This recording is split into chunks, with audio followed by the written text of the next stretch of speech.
featuring the people who make York special. It's the warmness and it's the humour.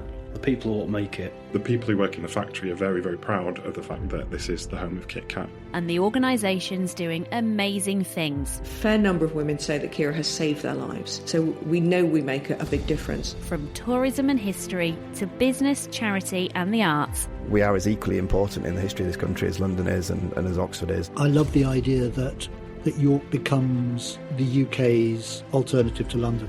This is Between These Walls, a podcast for York with Sophie Hudson. York Bid is a not-for-profit organisation with over 900 businesses paying a levy which is invested back into the city centre for improvements. Since its launch in 2016, the bid has invested over £5.8 million into various projects. I went along to the York Bid offices to meet Andrew Lowson, the Executive Director. It's an exciting time for York, with lots of developments and plans in the pipeline to improve the city. Andrew speaks passionately about what the future holds. He also gives us some really interesting insight and stats on visitor and shopper numbers in the city centre, particularly after a very difficult few years for business. But we started by talking about some of the work that York Bid does. We're here today to talk a little bit about York Bid and give a bit of an introduction as to what the organisation does. So over to you, really. Give us a bit of an insight into what York Bid is all about. Yeah, no, thank you. People often say who don't know much about bids, what are you bidding for? And to be fair, I probably sort of thought the same thing before I started, but a bid stands for Business Improvement District, and there are actually about 350 business improvement districts around the UK. Some have been going as long as 15 to 18 years. But in the case of the York Bid, we set up in 2016. And the basic premise of a business improvement district is when a group of businesses in a town or a city, sometimes it can even be an industrial estate, so they can be quite varied, basically decide that they want to do something to improve their area. As is often the case, to improve your area or to do something, you actually need a pot of money. And as public money has dried up, and we all hear that in the news, this is where businesses sometimes think, well, you either club together, raise some money and do something about it, or you just let things to continue to deteriorate. So what a bid does is it allows businesses to formulate a business plan. They can see what their priorities are for an area. Then there's a vote of all the businesses who will be affected by the bid, i.e. who will be in the bid area. And then if the bid gets voted through, it's set up for a 5-year period. You have a defined amount of cash, and it's the job of the bid team, myself to begin with, and then we've expanded the team over the years, to spend that money on the priorities that the business wants. So this is why sometimes it's quite an unusual model for people to get their heads around, because people see the things that we do sometimes and think, oh, surely the council should be cleaning, or the council do Christmas lights. But again, in the nature of public finances these days, those are things that often get squeezed. And like I say, business improvement districts allow businesses to actually raise the funds and then spend the money on priorities that they think will improve their area. Yeah, so we're into the second term now of York Bid. And that was it 2020 or 2021? It was 2021, wasn't it, when it was voted in for a second term by the businesses, which it's sort of a great testament, really. Obviously, the first term went really well, and you obviously did some great things that people thought, yes, we can see the value in this. Yeah, I think every bid is run differently and have different priorities. The way I've always seen it since I set it up in 2016 was, not to freestyle too much, almost like the bit of a, like the Ron Seal approach, do what it says on the tin. So, again, what I think is one of the beauties of bids and what I think is quite democratic is to be in existence, you have to have an agreed business plan, and that business plan is for 5 years. So really, in simplistic terms, in that first term between 2016 and 21, I looked at what the businesses wanted to do. I obviously had to kind of, see which projects were easier maybe to do at the start. You have to get your quick wins. You have to be visible. So I obviously prioritise those, but then really just work my way through the priorities that the businesses wanted. And I think because we actually stuck to that, we didn't try to go off kilter, and then we delivered quite visibly on those things. You're absolutely right. When we got through to the the vote at the end of the 5 years, our vote percentage actually increased because I think businesses saw, okay, yeah, I wanted to see this. They've done that. There is the odd occasion where we weren't able to deliver on something, but we always give reasons why, because sometimes, working in the public realm, it is a difficult place to operate. But we were very honest, and then we obviously got voted in for a second term. And again, we've tried to stick very closely to doing what the businesses want, because, we're here. Well, they give us the money to spend, and really, it's our job to make sure that it's being spent effectively. Let's talk a little bit about some of the improvements that have been made then, the sort of specific details of what York Bid does and looks after, because I read recently about the rejuvenation days. I mean, that's something that you would kind of think, like you say, that would be up to the council, surely, to go out there and make the improvements, paint things that are looking a little bit tired and tidy the streets up a little bit. But there's some really specific small things that you do that make a huge difference, isn't there? Yeah, I like to think so. I mean, I think, the rejuvenation days, I mean, funny enough, I was just out this week myself, putting some gold paint on some of the black bollards. And it was amazing, actually, I did it on the Tuesday, so I was wrapped up. It was absolutely freezing. But it was amazing how many people stopped and just said, what's all this project about? And no, it's lovely that you're doing this, because, the city's looking a bit tired in places. And I think it's that broken window effect. If you can just, tidy things up, it helps other people think, oh, well, maybe I'll make the effort to look after my shop front and whatever else. It just gives a bit of pride in the city. And I think, a lot of local people like to see that. I mean, to answer your question, is it something that the councils should be doing? Black and white, yes. But this kind of comes back to, I think, one of the reasons why bids are set up. You can either sit back and you can moan about what's not being done, you can lament the lack of public funding, and that's a reality. But, things aren't just going to repair themselves. I think within reason, this is where, we try to be proactive and just try get out there and do things. I mean, obviously, we're not going to go and start repairing roads, potholes, because that is, statutory responsibilities of the council. But I think, bids are there to be quick, be nimble, to get things done. And if we sat around and pontificated all day, then, we wouldn't spend the money and we wouldn't be making the improvements. So I think, with a lot of the projects we do, because two of our keynote projects are, we have our street rangers who are out there to provide a friendly face to visitors and locals alike. But they also do a lot around, shoplifting, catch shoplifters, work with the police on that. Now, in theory, again, you could argue that is a job for the police. But again, times have changed. The police don't have as many bobbies on the beat, if you're looking at it that way. They're dealing with county lines, drugs, awful things, internet issues, which they just don't have the resources anymore. So this is why, we listened to the businesses. They wanted something about visible presence on the street, and so we've done it with street rangers. Street cleaning again. Council do have statutory responsibilities to empty bins, to do road sweeping, but what they don't do anymore is, I suppose, that extra finishing touches of, hot jet washing, washing down infrastructure in the city. They just do not have the teams they used to. So again, what we do is we're not duplicating what the council do, but we're giving that added value. And again, we're only doing that because that's what the businesses want to see. Yeah, absolutely. Fantastic. And, it's like the small details that really do make a difference. When, like you say, people may comment and say the city's looking a little bit tired, but when you can go out there and make those improvements, then all the better. It doesn't really matter who's doing it, as long as it's getting done.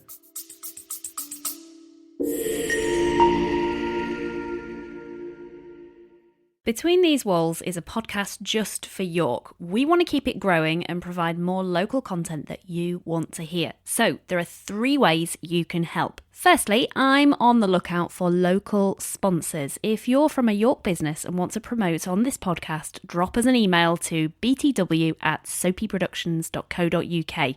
That's btw@soapy, SOAPY, productions.co.uk. Secondly, if you know someone who should be featured on Between These Walls, let me know. I'm looking for the people who make York special. That's anyone from an interesting business or with an unusual story, perhaps a charity doing amazing things, or someone working hard under the radar to make York better.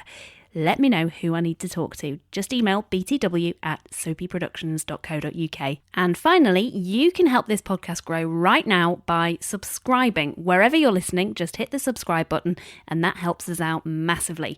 Also, follow us on Instagram and LinkedIn if you just search for Between These Walls York. Thank you. Now back to the conversation. Yeah, I think so. I mean, we often talk about work in partnership, don't we? And, I often make the observation sometimes there's a lot of partner talking. There isn't always enough partner doing.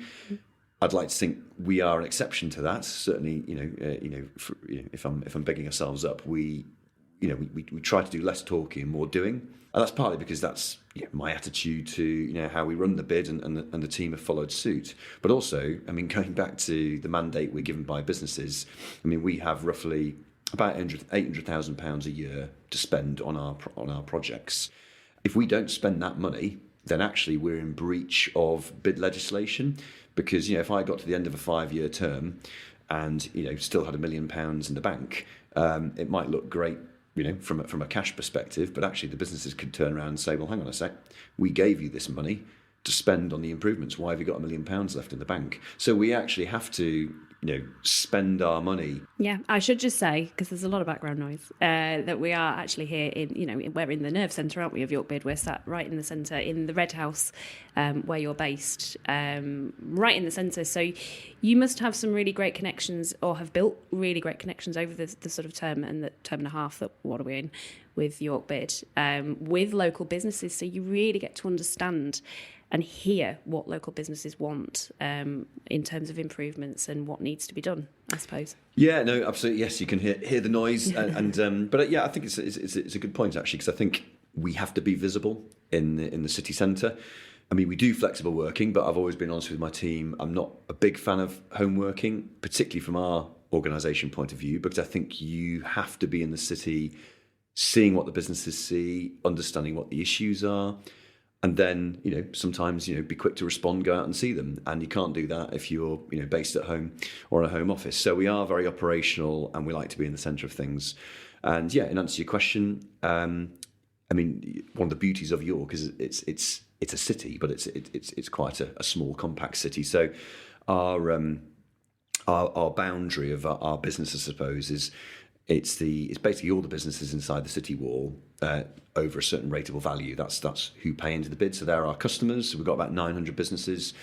And yes, I mean, I think we have proactive days where we'll go out and we'll target businesses to speak to, as it were, because it's nice to make a touch point at least once a year with every business. I mean, obviously 900, it's difficult, and there are some businesses that we never see because in offices, etc., they're not as easy to engage with. But a good example at the moment of where we're being very proactive and very visible is with some of the counter-terrorism bollards which are being put in at the moment, on Blake Street. Yep. That is causing huge disruption to the businesses. One of the cafes has had to close for a week because they're just getting no customers. Another business is has told they've lost about £15,000 in 1 week. So what we're doing at the moment is we're going down there, listening to them. We've tried to do what we can do we've put some signage up, showing that businesses are open on the fences where the works are going on. We've done a little promotion with our gift card. So I mean, we're realistic. This isn't going to turn around their finances, and it's very difficult, because these counter-terrorism bollards have to be put in. But that's a good example of where the businesses at least feel they're being listened to, and even though they're not happy with the works, that they realise that we're trying to help them through what is a difficult trading period. So that's another good example of us being on the ground. We can respond quite quickly, and also by being in the city, we can see what's going on. And I think when you talk about the terms placemaking, which a lot of bids do, and sometimes councils do, you can really only do placemaking if you understand your place. So yeah, I'm very proud of the team. They're very good at getting out and seeing people and being proactive that way. Yeah, and it seems like to me this is kind of almost like a support network for businesses as well. It's not just about making improvements to what you see around the town and bringing more people in, but actually having, I suppose, would platform be the right word? A platform for businesses and a support network?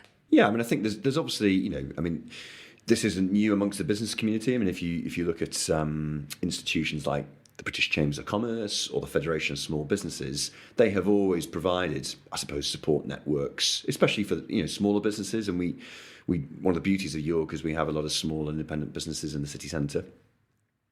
But again, one of the USPs I think we have over those organisations is, I mean, yes, they have membership benefits. Like you can get some advice on HR issues, etc., through those organisations, but they don't have the same finances that we do. To do, for example, we've got a big project coming up called Colour and Light, where we'll use some of our funds or a significant amount of our funds to do a light projection. We did it on the Minster last year. This year it's going to be the art gallery, and that will draw people in. It's a free family attraction. It's all the kind of things that the businesses want. That's the kind of thing that you wouldn't get from other business associations. So yes, we provide that level of support. We do networking events, but again, we do those tangible things that, in this case, for the early evening economy, if we can, when we did it at the Minster last year, obviously a lot of the businesses, especially down High Petergate, massively benefited. In fact, one of the restaurants told us on a Tuesday night they actually ran out of food. They were so busy.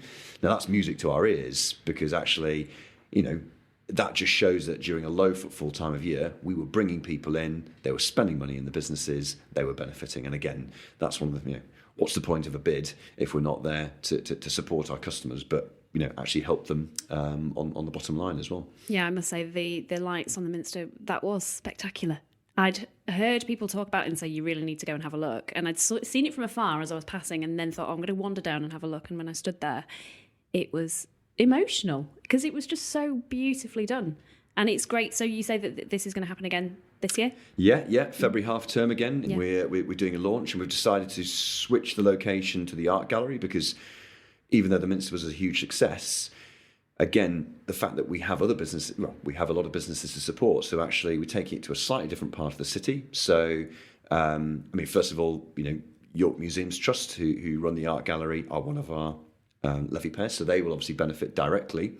But the hospitality, the retail, the eateries around the art gallery, again, will probably benefit similarly to the ones around Low Petergate. And we had tens of thousands of people visit last year, and we're hoping it might be even more, because obviously now hopefully they'll recognise the brand, they'll have heard about what a good show is, they'll have told their friends. The fact that it's a free event, it's very much targeted at local people, because we know that sometimes local people in the summer months around Christmas feel a little bit pushed out of the city because it's so busy. So we deliberately do this in February when there isn't the same levels of tourism, and local people will kind of come in and they'll enjoy something free in the city, but our businesses will benefit as well. So yeah, it's one of our keynote projects now. And I think, if I'm being honest, in year one of the bids, I want to do a projection on the Minster.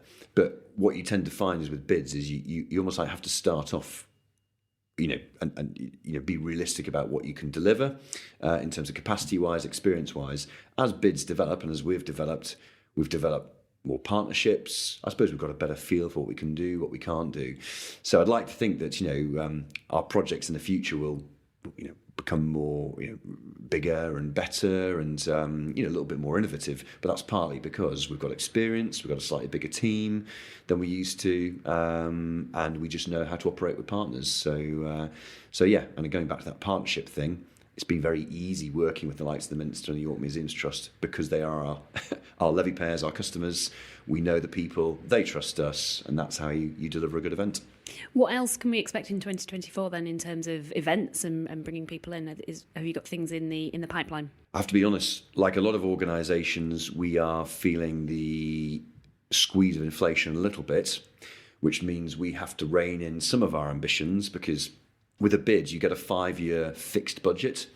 Now, obviously, since 2021, as we all know, costs have gone up. So, the wages we pay to our staff, because we like to pay, fair living wages, especially to our operational crew. Fuel costs, all the cleaning we do, all those type of things have gone up.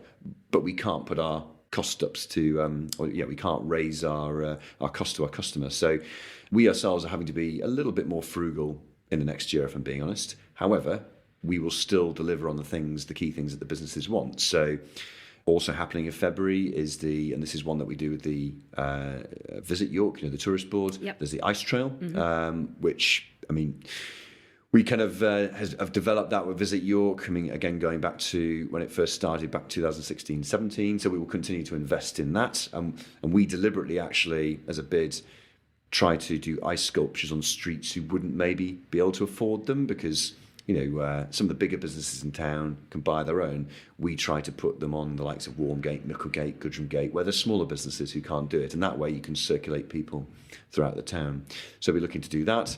As we go throughout the summer, York kind of looks after itself a little bit with visitor numbers. But again, as we're going to go around towards the back end, we're quite keen to do our things like our Ghosts in the Gardens projects again, which again, aimed at that family, local market, has proved very popular. And rather than just being museum gardens, we've started to expand that around the city again. So you kind of do these trails. We're supporting Make It York. They're doing a snook trail, which again, that's coming up as we head towards Easter, which again, a new character, these snooks, and again, there'll be certain ones positioned around the city. So trails seem to be very popular with families. It gets good PR for the city, and it helps circulate people around. So I suppose in answer to your question, we won't necessarily be doing lots of new projects because of that squeeze. And it's important that we are able to continue to do the basics right. Things like Christmas lights, they're kind of, people take them for granted a bit now, but that's a huge part of our budget. It's a big operation. But again, it really makes a difference to the city and to the businesses when it comes around to that time of year. So we'll continue to do the basics well, and try be innovative where we can be.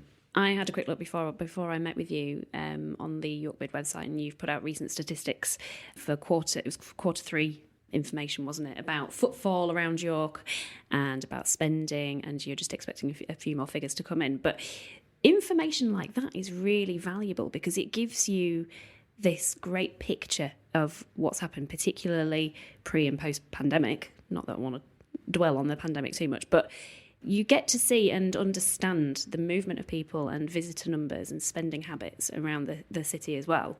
That's a really valuable really valuable insight. Yeah, this is not something that all bids do, but I suppose bids tend to be shaped a little bit by who's managing them or directing them. So I suppose because in the past I've been a bit of a data geek, if I'm being honest, and I've always been keen to understand people behaviours. That is something why we invest in that in York. But also, it's not just a personal thing. For me, how can you sometimes say you're being successful as a bid or being successful as a city if you don't have some kind of baseline, if you don't have some kind of barometer? So yes, at a very basic level, we have what's called footfall cameras, which, say is footfall up or down, i.e. are people kind of coming into the city. Now, footfall tells you one thing, and quite an important thing in terms of understanding levels of business, but it doesn't tell you where they're going. It obviously doesn't tell you what are they spending, and of course, businesses are more interested. Are people spending for obvious reasons? So that's why over the last few years we've worked with third-party suppliers, and yes, we get data on where people come from to visit York, and also what are they spending and where are they spending it, so we can understand. Are they staying in hotels? What's the spend in retail? And you can obviously compare this to previous quarters, previous years. And I think also this has also helped me dispel a few myths as well, because I sometimes get a little bit frustrated when you see some of the rhetoric in maybe the local papers, which talks about, York isn't for local people anymore. It's just a tourist destination. No one local comes into the city. Now, because I work here and I see it, I know that's not true, but of course, unless I've got some evidence to show it. So this is where this data has been really useful, because actually, I could talk about this for ages, but roughly about 50% of all visitors to York are actually within a 10-kilometre radius. And if you look at spend levels, most spend in York comes from York people. So using that data has been good for me to kind of dispel a few of these myths and actually say, local people do use the city. Yes, we benefit hugely from people coming in from other places, but the key users of the city are local people. But then if you go past that, we can therefore see who comes in, after that, who which areas use the city. And there's a lot of what you might call the York hinterland. You can see a lot of people from the Rydale areas kind of come in on a regular basis. We can see who are the big spenders. So you can see, unsurprisingly, when Chinese customers are here, they spend a lot. People from the southeast, from London, when they come up, their spend is higher than average. I mean, obviously, this is all anonymised, but what this allows us to do tactically is, again, work with partners such as the Tourist Board, because actually, if we think that we're down on numbers from high-spending customers, for me, the logic then is for the Tourist Board to do more marketing in those areas, because obviously the businesses, especially your hotels and your restaurants, they want the higher spenders because they're the ones who are obviously going to help them the most. So yes, we use data on many levels, and that's just a good example. But yes, it's helped us understand that this Christmas period that we've just come through, I'm very pleasantly surprised to say that it did seem to be a bumper one, and some of the figures even more so, especially footfall and spend in certain places even higher than pre-COVID. So I'm not quite sure why that is, because obviously we hear a lot about struggling households, inflation, as we talked about already. But certainly in New York's case, we seem to buck the trend of other cities around the UK who certainly didn't have as much visitors or spend as we did. So it shows me that the Christmas offer in our city is clearly a good one, and people will travel from far and wide to experience it. Yeah, which sort of, like you say, dispels some of the headlines around, you see these negative headlines, not just about York, but, countrywide, that things are looking up for York, and that it's, like you say, if we've had a bumper Christmas, then surely that means people are coming out and spending, and that's great news for business. Yeah, I think it is. Yeah, no, I mean, again, I'm realistic that this year, again, there's lots of councils talk about cuts. There are challenges such as the national living wage is going up again. And I mean, quite interestingly, I was reading the other day that, a big bar chain, Vodka Revolution, who are in a lot of cities said they're closing 9 or 10 of their bars because of inflationary pressures. So, and I know, speaking to businesses, there's still a few businesses who are, well, say more than a lot of businesses still paying off their COVID loans. So I think you've got to remember that, for businesses, especially small ones, yes, okay, you might have higher footfall and you may have higher spend, but a lot of businesses are carrying higher debt. And even though we are forecast to see lower inflation as the year goes down, the fact is, as we all know, our heating bills are more than they used to be. Fuel costs are still much more than they were. So the question for a lot of businesses is that extra revenue that they made over Christmas going to be enough to kind of tide them over? And these next couple of months will be quite crucial, because quite often in York, and again, this is from a retail and hospitality perspective, January, February, March can be the really tough months, because if you've not been able to squirrel away enough nuts, if I could use that analogy, from Christmas, that's where you see business failures. So unfortunately, I saw that in the news just last night. There's a little Japanese restaurant which says they're closing down, and there will be more to come, because it is the tough time of year, because the tourists don't really kind of come back and start spending properly until Easter onwards.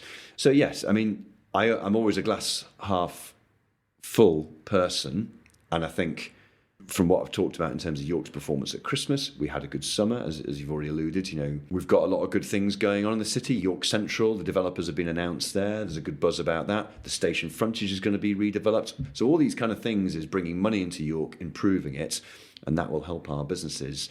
But we certainly, we're not out of the pre-COVID woods yet for a lot of businesses. Like I say, there's still quite a lot of debt around, margins are tight.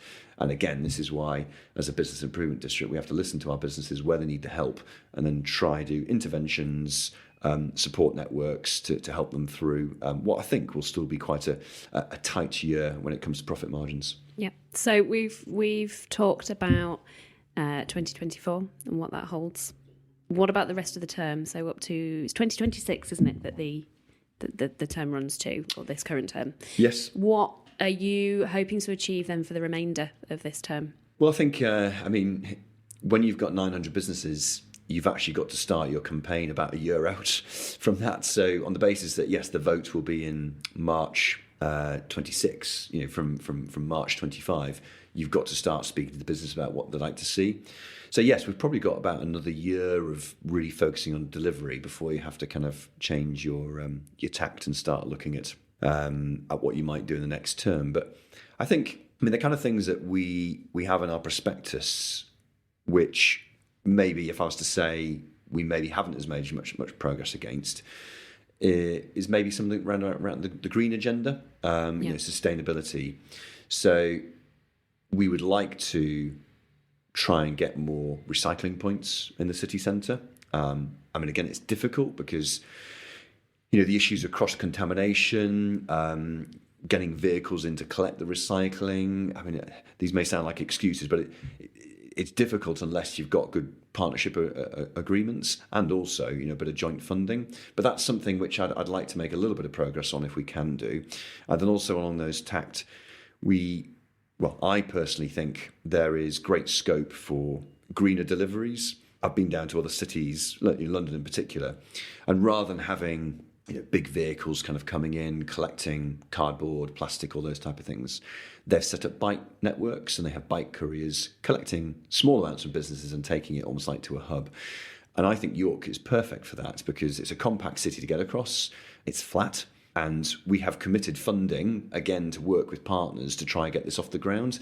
But it's just been difficult with working with some of the partners to, they haven't quite been working at the pace that we'd like to. So I think some of those things which, and again, this is why sometimes, with a bid, you'll have projects that you think, do you know what, we're just going to get on with this ourselves, such as the street cleaning, the street ranges, because we can just get on and do it.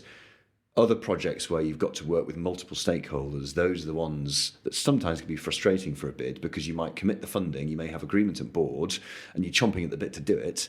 But if your partners aren't working at the same pace or have that same inclination to meet those targets, that's where sometimes things can get caught up in a bit of bureaucracy. So that's where my job, I suppose, as much as the team, is to go in, try speak to other leaders, try convince them that these are things that the business community are up for, but we can't do it unless stakeholders step up as well. So I suppose what I'm saying is, there's, as well as our visible projects, we're trying to chip away in the background about that term again, placemaking. Can we be a greener city? Can we be a more welcoming city? And also looking at that kind of city master plan of how's the Kearney Street redevelopment going to go? What are the plans for Castle Gateway? Bringing businesses' views on that into what is obviously a wider, city conversation. Before we end our conversation then, which has been really fascinating, by the way, thank you for your time today. What is put it simply, what's your favourite thing about York? What do you love and why are you doing this? Well, I suppose that I grew up in the city. When I had the opportunity to, start the bid in 2016, without sounding too corny, it was quite nice to think, I had the ability or would have the ability to do things that would improve, my local city, local community, because I do come from a bit of a background of economic development. So that's obviously helped in terms of me understanding the landscape and I suppose what projects I thought would actually benefit the city. But because I kind of knew that the look and the feel of the city, I obviously knew the tourism background as well. That's where I've been able to kind of work with partners quite well to take it forward. So, what do I love about the city? Being quite specific, my favourite time of year is springtime. I just, which hopefully isn't too far around the corner. It doesn't feel like it today. But I just think, York in springtime when the daffodils are coming out, everything's looking a lot greener. People are walking down by the riverside. That is my favourite time of year. And just, I deliberately don't go on holiday around about that time because I think where else would I rather be? It's just a lovely, lovely city. And I think sometimes as a local or as locals, we can sometimes maybe don't appreciate that. But just that general kind of mix of history, how it looks, how it feels, the culture here. I think, that's obviously just in our DNA and we're very lucky to have it. And I suppose as someone, going back to my background in economic development as well, what I'm excited about York, and I suppose the reason I'm continuing to do this job is I do think the likes of York Central and some of the other development projects, the Coney Side, Riverside, which the whole idea of turning Coney Street into a river-facing street, because obviously the big retail doesn't work down there anymore. These things really excite me because it's kind of like, York's already a great city, but we have this ability now to have a central business district on the other side of the station that could completely transform how we view the city, and rather than it being maybe a quirky, oldie worldy, historic city, which, just looks, a lot of people look at it as retail and hospitality, we could have, the central business district with, some serious players on there, whether it's government institutions, big businesses, hopefully homes for young people to live in. And that could transform the way that we, but also people wanting to invest in the city see it, because it's very well connected, close to London, or great transport links to London, close to other big cities in the north. And who's to say that actually, that's not going to help with our student retention? Because if there's more high quality jobs, more office jobs, but still great connections, I think, that will allow us to think a little bit more ambitiously. So I suppose what I'm saying is that I love the place as it is, but I do generally think it's got a great future, especially compared to a lot of other cities that have far greater challenges than we do. I do get a sense when I speak to people that there is a lot of positivity around these talks of these future developments, like you say, like Coney Street. And because normally you do, maybe I'm just optimistic and I just like to hear the positives. You do normally hear, whenever there's a development in a city centre or a town centre, people will always have a moan. But I do get a sense that with York, there's a lot more people looking at the positives and excited about what the future holds for York. Do you get a sense of that? Yeah, I think so. I mean, I think, again, going back to when I started the bid, I mean, a lot of people were saying, Coney Street's a mess, we're losing Topshop, Dorothy Perkins. I mean, we all know there was familiar names down there, which, when I was a kid we used to go to. It's just not there anymore. Online has changed the landscape. And, a few years ago, it's kind of like, this is not good. And what's the plan? Where's the investment? Because it's not going to come from the public sector. There isn't the money there. So, yeah, I mean, how can you not be positive? The fact that a major developer has bought up a lot of those properties, they have a plan for it, and, it's already started. They're beginning to, change some of that with a view to, completely redeveloping the street. So I'm sure there'll always be people who don't like new things and like developments, but how can you not be happy with that? Because it's, it's not just us moaning about a street that's, has got no, future. We actually now have there's a vision out there. And, for those people who don't know, you can get involved in that. They have consultations. You can go have your 10 penneth on what you'd like to see, because the vision that you see now will chop and change as it goes along. Yeah, I think, people are now, certainly, I think people are being more positive about it. I think the thing that's important is that we keep banging the drum for the city and think big, think ambitious, because we are a small city. Sometimes it's easy sometimes to think, well, we can't do this, we can't be a Leeds, we can't be that. And of course, yeah, we don't want to be a Leeds or a Manchester. But why can't York Central be our equivalent of the King's Cross redevelopment? Beautiful public realm, high-tech businesses, creative industries, all the kind of things that, these are the jobs of the future. And we can make it not only the beautiful area that people want to live in, dwell in, we can make it very different from our historic centre, and it can be a New York, I suppose. And I think, not many other cities have that opportunity to start from a blank canvas. So I think with that development, yeah, we need to think big, be ambitious, get people to come see the site, because who's to say we can't have a Google or a Deloitte or a KPMG thinking, hey, this has got it all for our staff, access to the countryside, great links to London, let's come relocate here. That's the level of ambition I think I'd like us to have, and hopefully city leaders will take us on that journey.